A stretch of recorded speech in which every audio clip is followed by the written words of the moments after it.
Fermentation is the fundamental process by which grape juice becomes wine. So if most wine is still, meaning it has no bubbles, where does champagne get its sparkle from? The answer is that the bubbles are added in by fermenting the wine not just once, but twice. In the ancient times, this phenomenon happened unintentionally because winemakers didn't yet understand the science behind fermentation. Around the world, most winemakers bottle their wine in the wintertime when it's cold.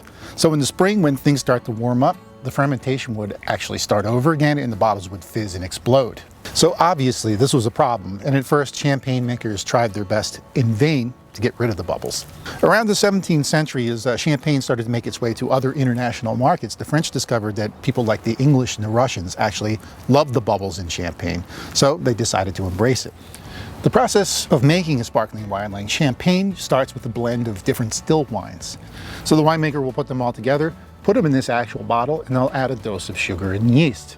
Then they'll put a nice strong crown cap on top and let the fermentation start to happen inside the bottle. In champagne making, this is known as the second fermentation, and this process actually takes a pretty long time to complete. In fact, when the yeast finally stops fermenting, it actually starts to decay and add extra flavors to the champagne. So typically champagne makers will let it sit for a really long time to give it even more flavor, sometimes for up to 10 years or more. Since the 1800s, bottle fermentation is the standard for making champagne. In fact, it's the law. And this is known as the Methode Champenoise. And today, all top quality sparkling wines, even non-champagne wines, are made this way. Although in other parts of the world, they can't use the term Methode Champenoise. Typically, they call it the traditional method. So as you can see, this is why making champagne is so time and labor intensive, and what makes it so complex, so desirable, and of course, more expensive than any other sparkling wine in the world. It's a process that takes the perfect balance of science and nature and a skilled hand.